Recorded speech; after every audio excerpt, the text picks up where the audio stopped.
red. Now ooh, Sunday morning, lies a body just oozing life.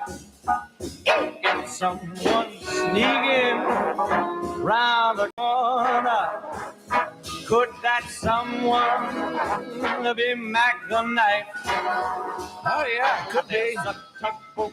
Remember Bobby Darin?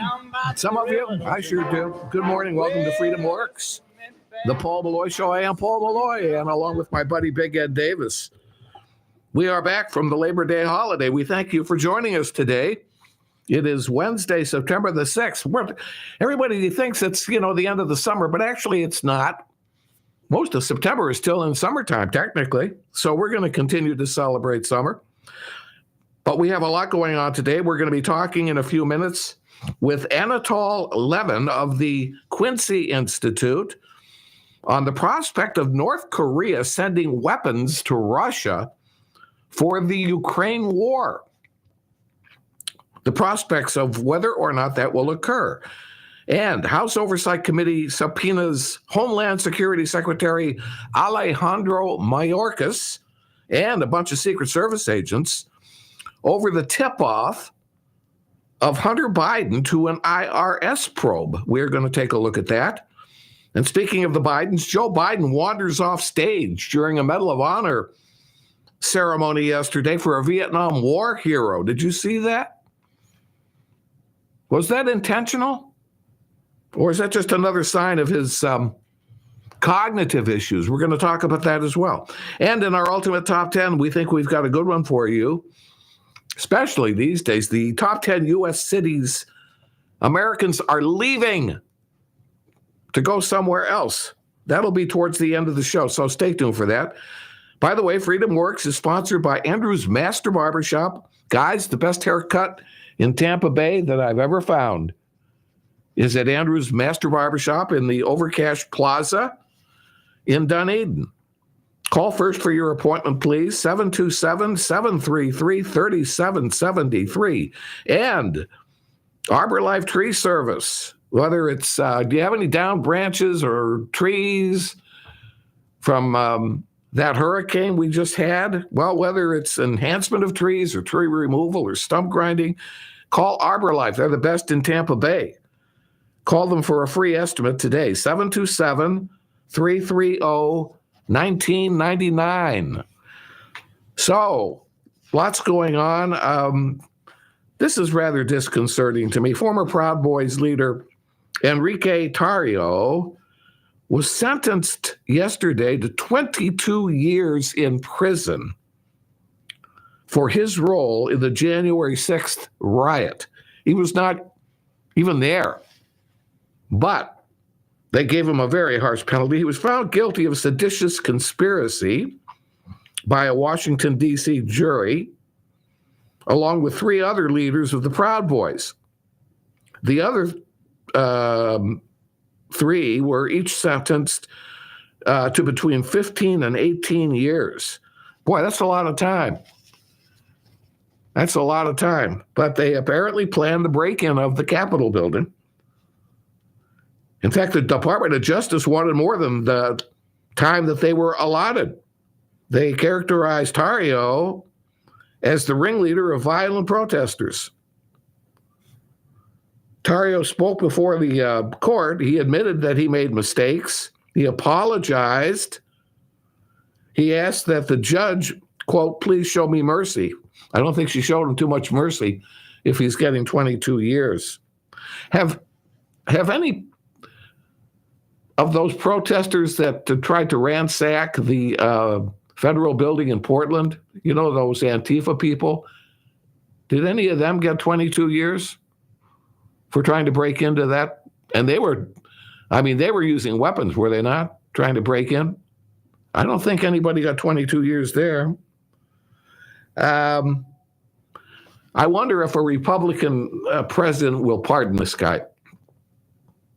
I'm sure he's going to pray for that. But they've come down pretty hard on these guys, have they not? In the meantime, House Oversight Committee Chairman James Comer has subpoenaed Alejandro Mayorkas. That's the Homeland Security Secretary. He's also subpoenaed several Secret Service officials, all related to the tip-off of a planned Hunter Biden interview by the IRS back in 2020.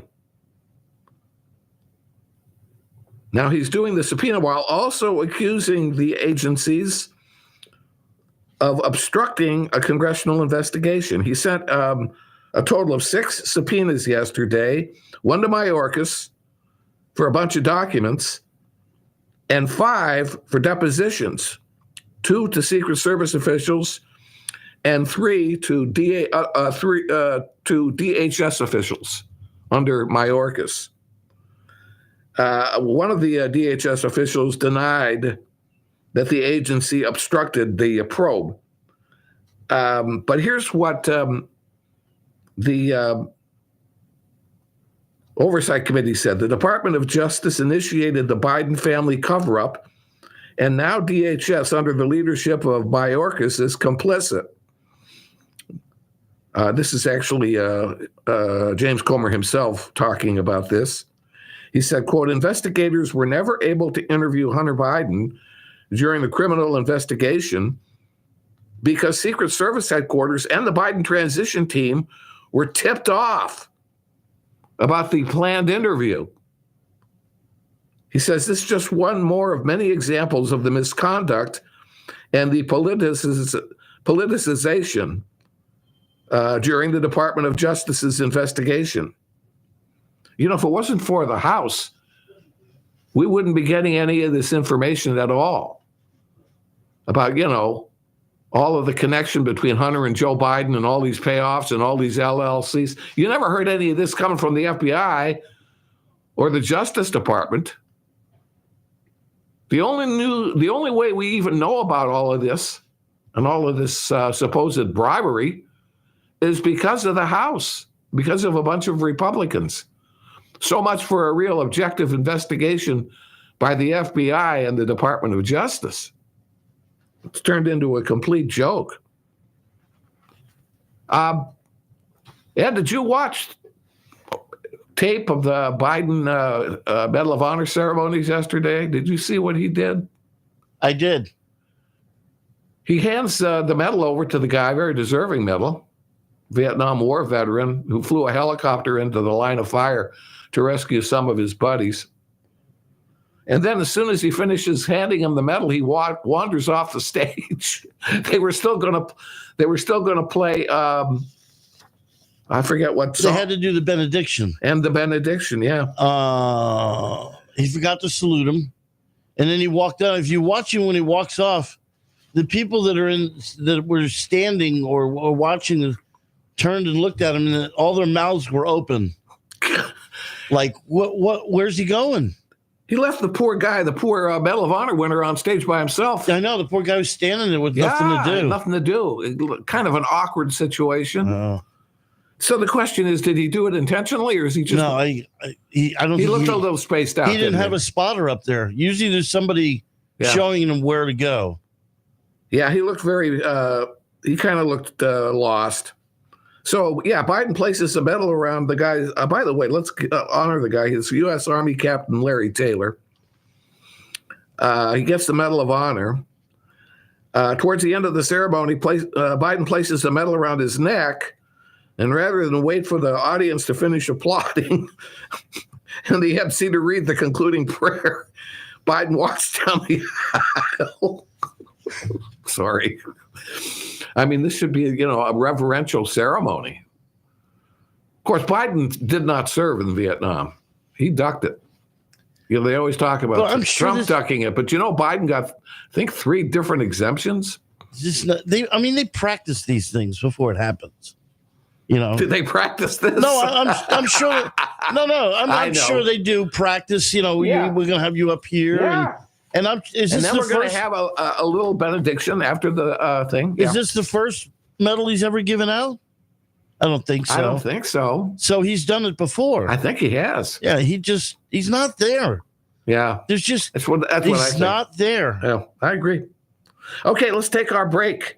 When we come back, Anatol Lievin of the Quincy Institute will join us. We're going to talk about the prospect of North Korea sending weapons to Russia for the Ukraine war. You left a good job in the city, working for the man every night and day, and I never lost a minute of sleep. This is the Tan Talk Radio Network. Men, when it's time for your next haircut, if you don't visit Andrew's Master Barbershop, then you won't get the best haircut in Tampa Bay. First off, their staff consists of the best barbers you're going to find. They'll give you exactly the cut you want. Second, you won't find a better haircutting environment. Sparkling clean, modern, and comfortable. And third, the price. They beat any of those expensive hair salons, and seniors get a terrific discount. Andrew's Master Barbershop, it's located in the Overcash Plaza in Dunedin. That's on Overcash Drive, just north of State Road 580. It's open Tuesdays through Saturdays, and you just call for your appointment at 727-733-3773. That's 727-733-3773.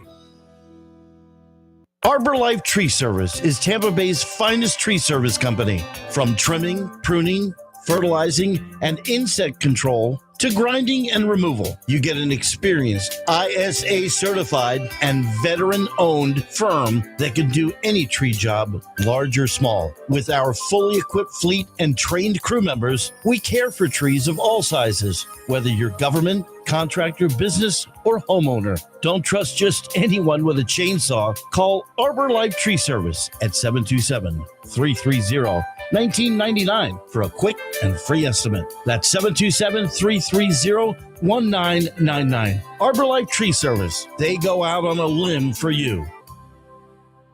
This is the Tan Talk Radio Network.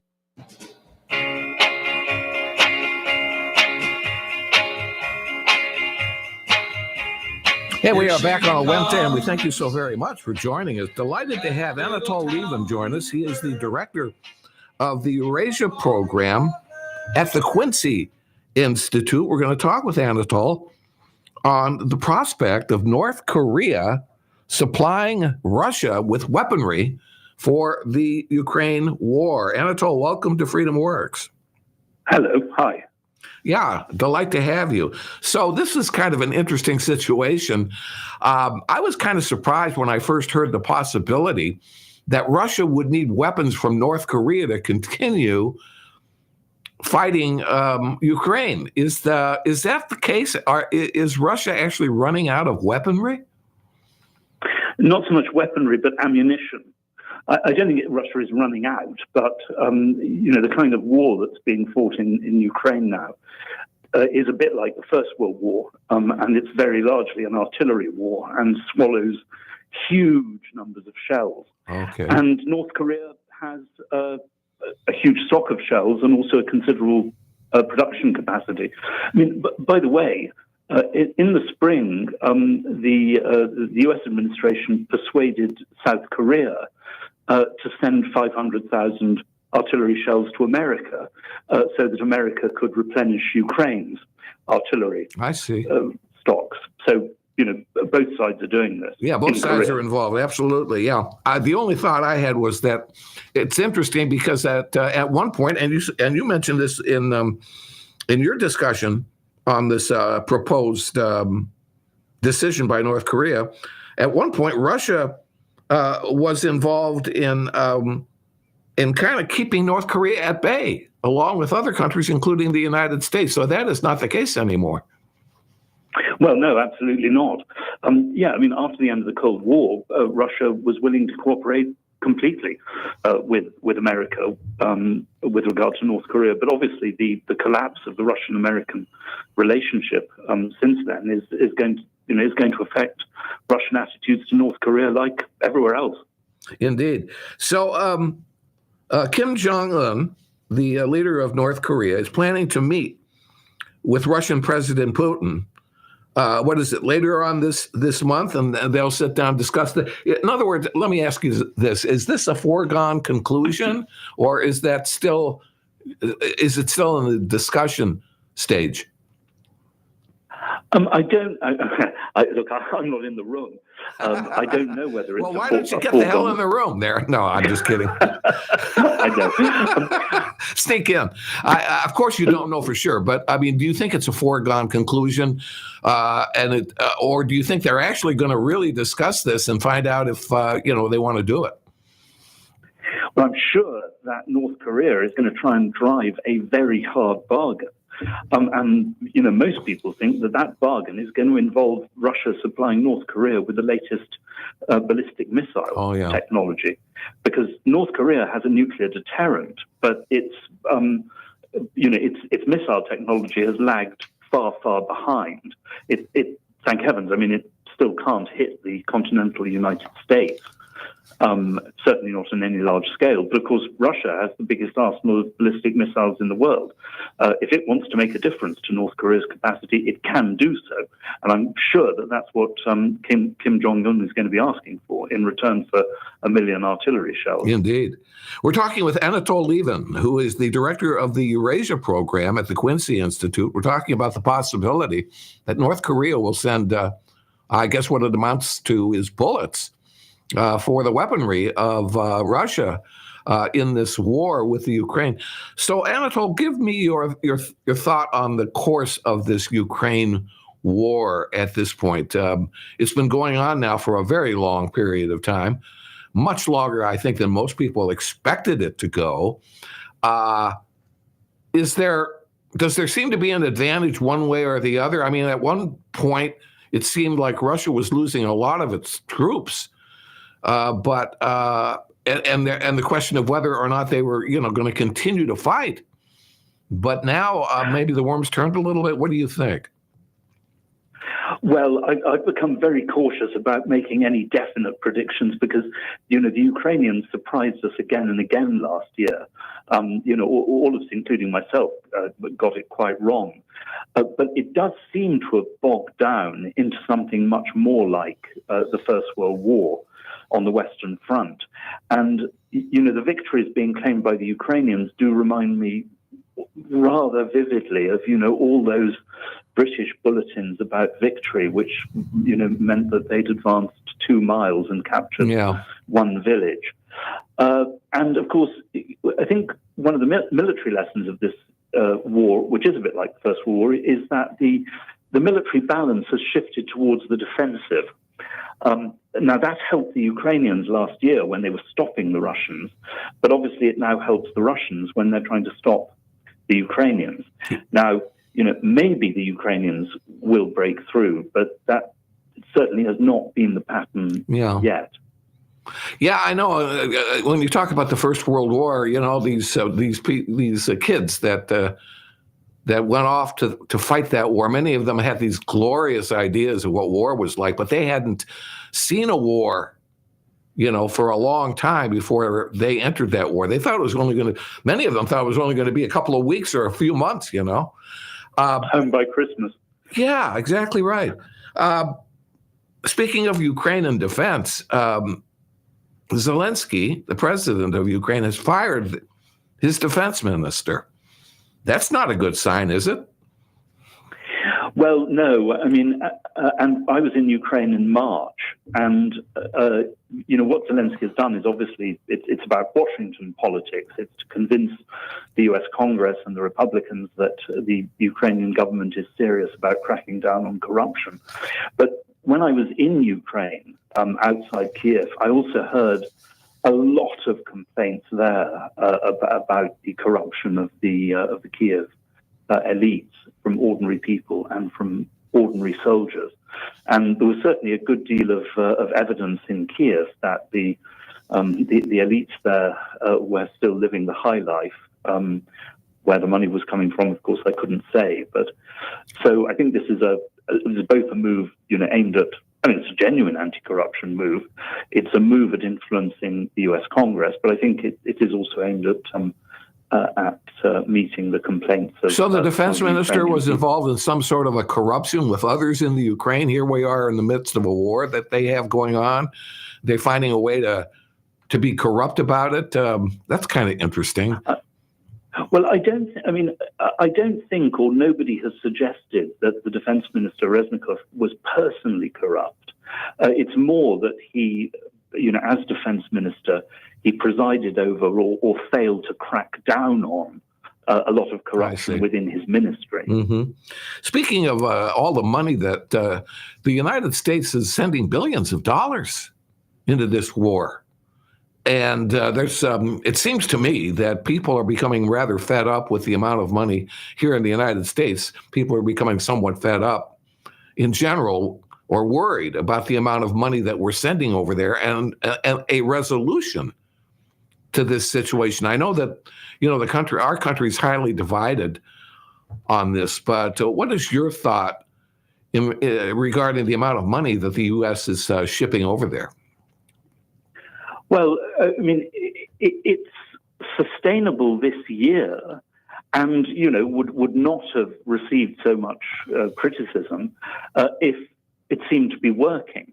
But if Ukraine goes on attacking this year, next year, a British general has just written that, we should go on supporting Ukraine in order to achieve victory in 2025. Well, at that point, not just American, but also I think European taxpayers are going to start asking, and their representatives are going to start asking, is this really working and is it worth it? The other point to keep in mind is that, and here, lessons of the First World War and many wars come in, if Ukraine goes on attacking and using up all its best troops in failed offensives, that could well be Russia's best chance of then counterattacking and winning a lot more Ukrainian territory. So there are real risks for Ukraine involved in continuing in this way. Well, as opposed to you say Ukraine attacking, they're defending their country. When you say they're attacking, what do you mean exactly? Well, I'm just speaking as a military historian. In France from 1914 to 1918, the French were defending their country. The French troops were fighting in France against, the German invasion. But if you talk about the occasions when the French launched attacks, the military historians talk about French offensives or French attacks. Yes. That doesn't mean that they're justifying the German invasion. Oh, no. They're just, describing military reality. One side attacks and the other side defends. Right. But what is the alternative for the Ukrainians? Just go belly up and allow the Russians to come in and take over their country? You know what I mean? Well, I don't think, you see, it's not about now, at least as things stand at present, the Russians taking over the whole of Ukraine. That was what the Russians wanted to do at the start and thought they could do, but they failed totally. It's pretty clear now that, if the war ended along the present battle lines, 80% of Ukraine would be completely independent of Russia, and in one way or another would move towards membership of the West and an anti-Russian alliance. So from that point of view, the Ukrainians, have already won a victory, not a complete victory, obviously, but a very considerable So you don't victory. think the Russians are going to be able to grab any more territory? Now, they've got the Crimea, and perhaps, do you mean that the Ukrainians are actually trying to get back the Crimea as well as maintain, the independence of the rest of the country? Well, that's what they say they are doing. The Ukrainian government has repeatedly ruled out any agreement which involves even provisionally the surrender of any territory to Russia, including Crimea. So yes, that is the Ukrainian goal. So that's what you mean by they're kind of taking a little bit on the offensive, perhaps wanting to get back and grab the Crimea back as well. Well, that's it. And as I say, as things stand, I don't think that the Russians have any chance of conquering the whole of Ukraine or even conquering, large additional territory in Ukraine. But, as I said, if the Ukrainians, go on and on and on using up their best troops, then in future, who can say? We always need to keep in mind, as so many people have said, that was not an original thought on my part, that, war is highly unpredictable. The number of leaders or generals who've been surprised by events. We were surprised by the Ukrainians in last year. We shouldn't exclude the possibility that we could be surprised by the Russians in future. True, absolutely. So we just don't know how this whole scenario is going to end, but you seem to be indicating that it does not look like Russia is going to be able to grab any more chunk of Ukraine, at least at this point, right? At this point, no big chunk. But both sides can make small gains and have made small gains. But as I say, it does remind me and a lot of other observers very much of the First World War between 1915 and 1918. Small gains at enormous, terrible human cost. Yes, indeed. Absolutely right about that. Anatol Levin, thank you so very much for coming on. I really appreciate it. Really appreciate your thoughts on this as well. And I look forward to talking with you again. Thank you. Me too. All right, sir. Anatol Levin of the Quincy Institute. Very interesting man. Knows a lot about what is going on. We're going to take our break.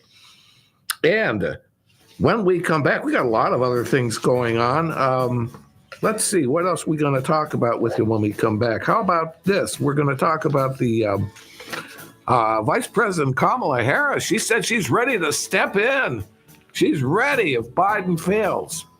When the world is ready to fall on your little shoulders, and when you're feeling lonely and small, you need somebody there to hold you.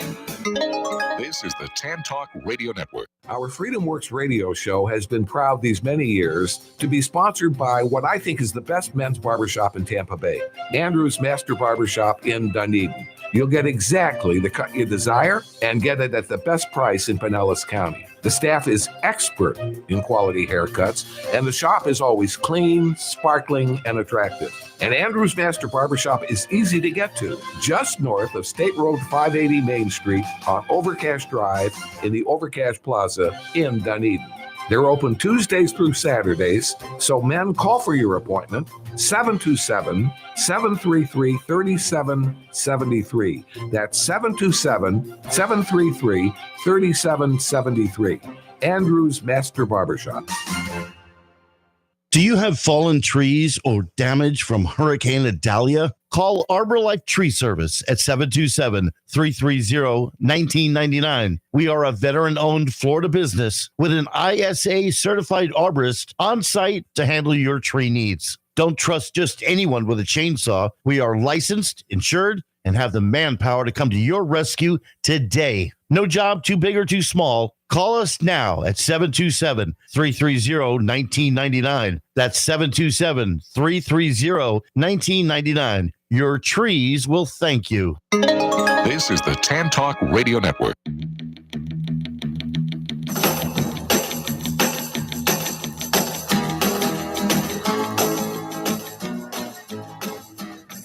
Hey, we are back on a Wednesday, and we thank you so very much for rejoining us here. Freedom Works, and we're glad to be back. Hope you had a nice Labor Day weekend. A lot of times people just relaxed. Boy, there was a lot of people apparently on the road. Airports must have been pretty busy. I guess people have kind of gotten, despite the cost of energy these days, they've gotten back into the frame of mind that that's not going to stop them from enjoying holidays, you know? Pretty much. I mean, gas right now is like $3.80, somewhere around there. Something like that. It's closing in on $4. Probably over. Is it over $5 in California? The roads were kind of light on Monday. Were they? From what I saw, yeah. You think it's because people got back on Sunday from their trip, or do you think it's just not as many people on the road? People tended to do their partying hard on Sunday. which makes sense because you do it on Monday, you got to get up at work Tuesday. You got to get up and go to work on Tuesday, yeah. But that's why I would think the roads would be busy on Monday, people coming back. But you never know. You never know how that goes. In the meantime, speaking about energy, the Biden administration has quietly ended a Trump-era rule that allowed transporting liquefied natural gas by rail. Did you know about that? The Department of Transportation formally suspended the rule, but the transportation will continue until either a permanent rule is finalized, a process that may take several months, or June 30th of 2025. So it's going to take a while, but they're trying to stop the transport of liquefied natural gas by train. They're already jumping down the throat of pipeline people, which I think is the safest way of transporting any kind of petroleum product. They don't want to build any more pipelines. So how are we going to get this energy? Is that another form of energy they don't want us to use? Correct. Okay, so it's a fossil fuel that of course. Okay. Of course. The Sierra Club and several other environmental groups have argued that allowing liquid natural gas transportation could lead to mass devastation. They have stated that it is highly flammable and vulnerable to devastating explosions. Well, this is again why we need the pipelines. Well, is it also saying possibly that they don't have much faith in our rail system? You know, with some of the recent, and I don't blame them for not having faith in the rail system. Go ahead. Some of the recent problems that we've had on the railways, you know, yes, that maybe they're saying that. Of course, it's not really what they. I don't think they give a damn about that. They just want to shut down. You can put them in tanker trucks and drive them down the road, and those things have accidents too. They do. You know, that's why I say the whole thing with pipelines drives me crazy that they don't allow the shipment of this product in pipes, which is the safest method of transportation, much safer than Anyway. Democratic lawmakers wrote to the transportation secretary, our good buddy Pete Buttigieg, earlier this year. Biden calls him booty juice. That's what I meant. I'm sorry, I mispronounced it. Booty juice. Pete Booty Juice. He wrote to them earlier this year asking for a permanent ban on liquid natural gas transportation via rail. So we'll see where all of that goes. In the meantime, this is going to be good news to you, Ed, because you'll love this woman. Vice President Kamala Harris said today that she was ready to fulfill her constitutional duty to assume the presidency should Biden be unable to stand up and utter a complete sentence. So I can't wait for her to assume the mantle of the presidency. Did she actually say that? Well, she didn't exactly say what I said she said. Well, but she did say she's ready. Yes. Is that what you were asking? Yeah, I mean, she did. We keep being told there's nothing wrong with him. He's fine. But she said now she goes, well, if she's ready. She's ready and waiting. Well, that's the job of the vice president. Of course. You know? Yeah. There's actually nothing wrong with her saying that she'll be ready. I don't think she'll ever be ready, but there's nothing wrong with her saying she'll be ready. So Biden is going to turn 81, in 2 months, and continues to be the oldest serving president. Should Democrats win again in 24, he's going to be 82 years old when he takes office. No. And he'd be 86 at the end. I would bet against that, even if he becomes the president again, that he would finish the term. Don't you? No, Can you imagine? I'll be surprised if he finishes this one. Yeah, I'd be surprised if he actually finishes this one. I'm with you. He has 14 months to go. That's a long time. This guy, if he's wandering off stage during a Medal of Honor ceremonies and shaking hands with invisible people, and talking about saving his cat in a fire that took about 7 minutes to put out, claiming that he almost lost his cat and his car. Now I get a little bit worried about what he's thinking. But here's what Kamala had to say later. Joe Biden is going to be fine, so that is not going to come to fruition. She said, but let us also understand that every vice president, she said it twice, understands that when they take the oath, they must be very clear about the responsibility they may have to take over the job of being president. And she said, I'm no different. She also dismissed concern about Biden's age. Now, here's the AP poll that showed that 77% of Americans, including 69% of Democrats, think Biden is too old to serve again. I think he's too old to finish. Yeah, I do too. But 69% of Democrats say he's too old to run again.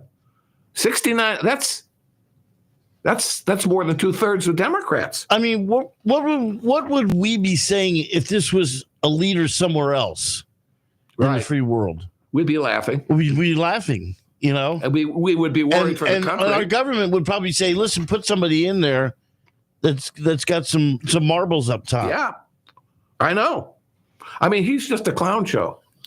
It's getting worse. I mean, here's the deal. He's not able to fulfill his duties. He's not able to go over across the ocean and convince other leaders to do this, that, or the other thing. He's certainly not going to be able to convince Putin to stop the war in Ukraine, excuse me, or, sit down with Zelensky and work out a compromise or whatever else. He won't even meet the press here. Yeah. He won't take any questions. And he can you imagine him, left to his own devices to solve our country's problems? That would be a scary scenario. Speaking about all of that, Democrats, led by your buddy Schiff from California, are floating the validity of the prospect of making the 14th Amendment a way to disqualify Donald Trump from seeking office again. This is going to go nowhere, by the way, so don't worry about it. But Harvard law professor Alan Dershowitz poo-pooed the whole thing. Dershowitz, who said he did not even vote for Donald Trump and happens to be a liberal, he said that whether or not voters support Trump, all should have the right to make their voice heard at the polls. In other words, do not stifle their right to vote for Donald Trump if they want to vote for him. Several Democrats have recently been asked about or have discussed the idea of using the 14th Amendment, which primarily granted citizenship to former slaves and all who were born or naturalized in the United States. But they've keyed into Section 3 of that amendment, which states, quote, no person shall hold any office who, having previously taken an oath, shall have engaged in insurrection or rebellion against the U.S. or given aid and comfort to the enemies thereof. So Adam Schiff wants to say just because Trump made a speech that said march peacefully and patriotically to the Capitol building, that somehow he's guilty of an insurrection. If they could charge him with wearing a blue suit on Tuesdays, they would. Yeah, believe me. Absolutely right. Okay, let's take our final break of the show. When we come back, we're going to talk a little football with Ed, because the NFL's about to start, and we're going to give you the top 10 U.S. cities that Americans are leaving.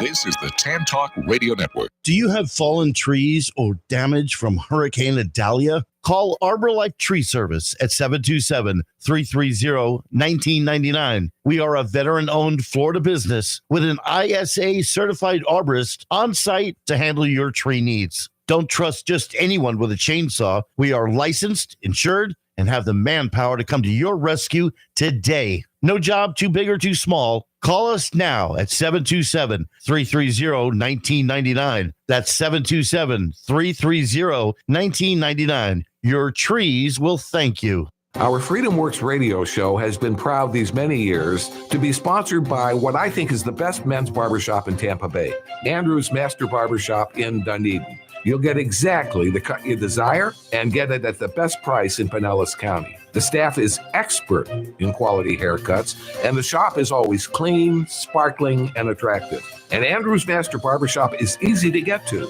just north of State Road 580 Main Street on Overcash Drive in the Overcash Plaza in Dunedin. They're open Tuesdays through Saturdays, so men, call for your appointment, 727-733-3773. That's 727-733-3773. Andrew's Master Barbershop. This is the Tan Talk Radio Network.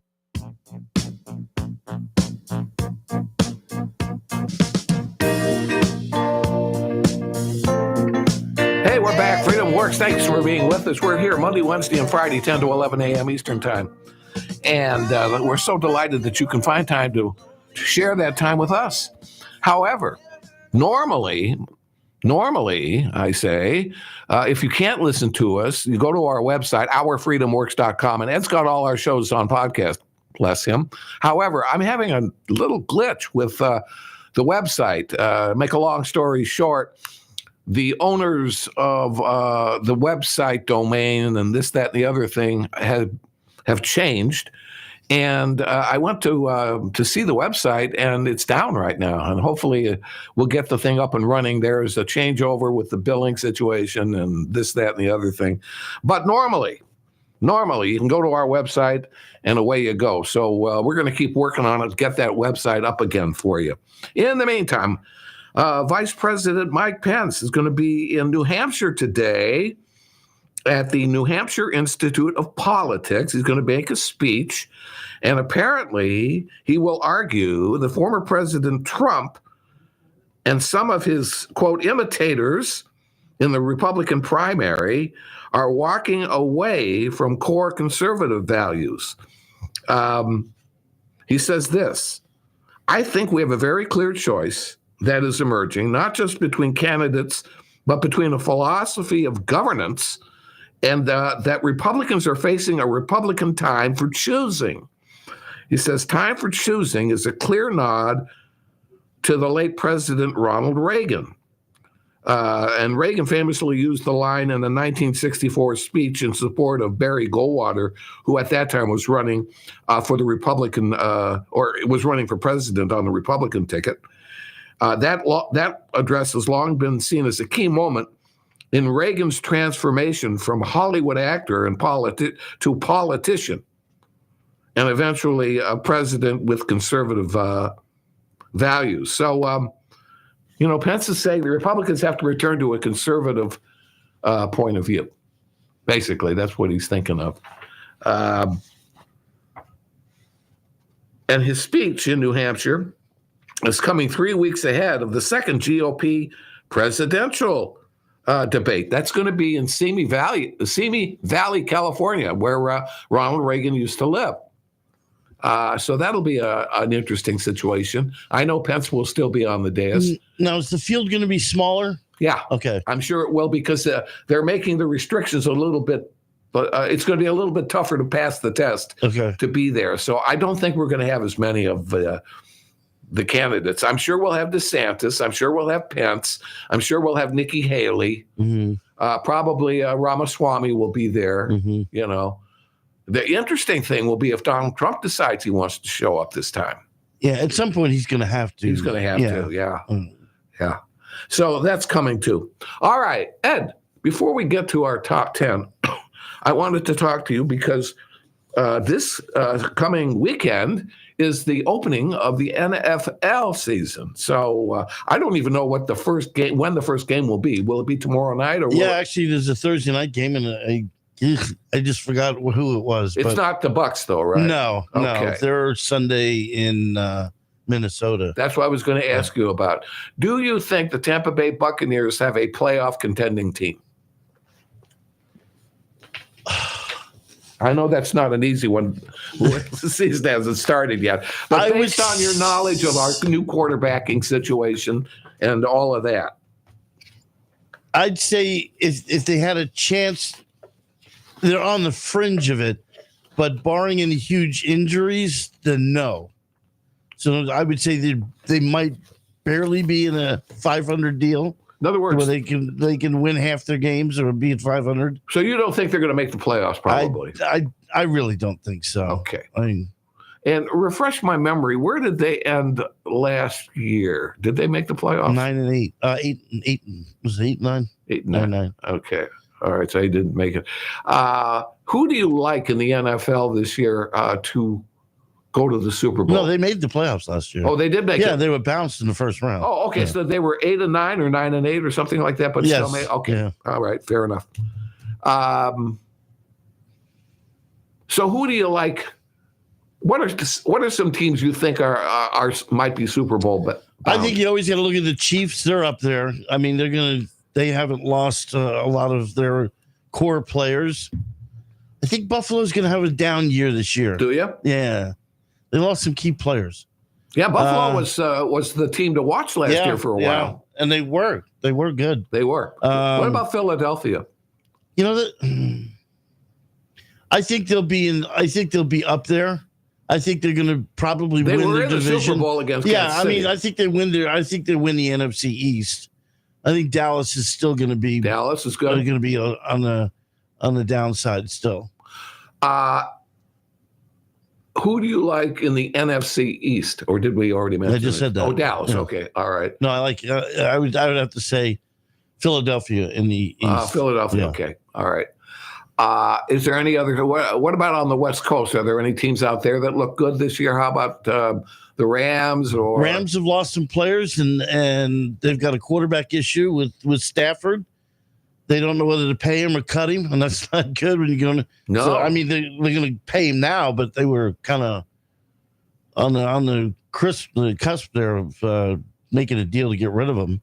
Have we gotten past the politics with the national anthem in football?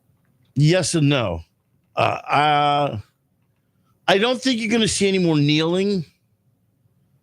So we've kind of gotten past. It's still the subtle things on the field. Black Lives Matter, this and that and stuff but like it's that. More subtle now. Yeah, but as far as the national anthem goes, we're not going to have a Colin Kaepernick moment. Colin Kaepernick, no, I don't think that's going to happen again. I think the owners have quietly told the players, listen, if you don't agree, stay in the locker room, which is how it should have. That could have been shut down real quick. They could have left all the players in the locker room, did the national anthem, and then brought them out. Yeah. And that would have cut it completely out. Yeah. Instead of giving them a voice or a platform. But it's sort of anticlimactic, isn't it? If you think about it. If they have the national anthem and everybody's standing in the stands, et cetera, then they finish the national anthem. Then the teams come running out on the field and start throwing the ball and practicing and jumping up and down a little bit. I don't know. It would just seem a little anticlimactic. Here's what they do. The other sports, everybody's assembled. The players come out of the tunnel. They introduce the players. They come running out of the tunnel. Then they get on the sideline. And then they play the national anthem. Yes. What they could have done is just left the players in to play the national anthem and then introduce the players. I know. I'm saying that to me, it's anticlimactic when every other sport has everybody standing at attention. I can think of, for instance, in the NHL. Look at baseball. Look at baseball. Yeah, true. They all stood. Yeah. Hand on their chest, hat off. Yes. And even mouthing the words. I think it's good. And even mouthing the words. I think it's a good thing. But even respectfully, a lot of players are from the Dominican Republic. Yeah. In baseball. That's what I'm saying. They do. They still, in respect for our flag and our situation, that's why they did that. Okay, fair enough. All right, Ed. Thank you for that.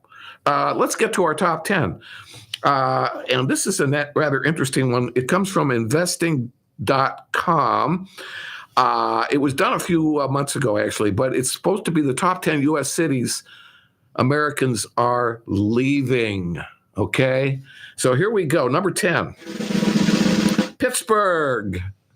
They're leaving Pittsburgh. Most of these you're going to find are up in the north, but we'll find out if there are some other places as well. Number 9, and many of them are leaving broke. from this one, Atlantic City, New Jersey. Poor old Atlantic City. You know that casino idea never worked. Yeah, they were going to be the Las Vegas of the East, right? They're not leaving. They're being evicted. Number 8. Oh, this hurts to say this one. Milwaukee. Good old Milwaukee. I thought Milwaukee was very clean. It is. That's why I heard when I saw that at Milwaukee that apparently they might be running out of some things. I don't know. Anyway, number 7. This one's kind of interesting. It's a southern city, too, Houston. You know, it's like the energy city of the South, right? Houston, Texas. Number 6. Well, this is our first California city, L.A., Los Angeles. No surprise. Any of these big cities like this are having all kinds of crime and homeless. And a lot of actors are leaving. Businesses are closing down in these big cities. L.A. is no different. Number 5, the Windy City, Chicago. We know that. They got the same issues. They got crime. They got businesses that have been leaving. We got to get these big cities up and running again. I hate to see this. I really do. Number 4, New York. New York is number 4. Again, it's the same situation with L.A., Chicago, and Houston. Right. These are the biggest cities, the 4 biggest cities. Number 3. Well, you know, San Francisco. They're just pouring out of San Francisco. Such a shame. Beautiful city. Well, all the just looting, absolutely deteriorated city. All the looting, the homelessness, the drugs. It's just mind-boggling. Number 2. It's the same thing here, Seattle. Another beautiful city. Yeah. Ever been there? Nope. I was there years ago. It really is a great city. Or it used to be. Okay, Ed. I don't think you're going to get this one because we've already named the major cities. Where do you think is the number 1 city most Americans are leaving? Well, let's go with Philadelphia. Good. You know, that's an excellent one. I don't know why it's not on the list, but it's not. You want to try another one? It is in the Northeast. How about we got some time. How about Boston? That's another good one. It's not on here either. How about, well, I'll just go ahead and tell you. It's Washington, D.C. I mean, the only people that are left there, with all due respect, are a lot of black people and a lot of people that work for the government. Yeah, I would say politicians. And everything. You know, Washington, D.C. used to be a great city to visit. And I hope it still is. But it's a dangerous city. It's so dangerous. You don't want to wander around downtown Washington at night. Okay. All right. Thank you so very much, everybody. We will be back on Friday. In the meantime, be good, be safe, and remember, freedom works. Try to come to life. Jump in the shower and the blood starts pumping. Out on the streets, the traffic starts jumping. With folks like me on the job from 9 to 5. Working 9 to 5. What a way to make a living. Barely getting by. It's all taking and no giving. WTAN, Clearwater. FM 106.1. WDCF, Dade City. FM 102.3. Listen. This is CB.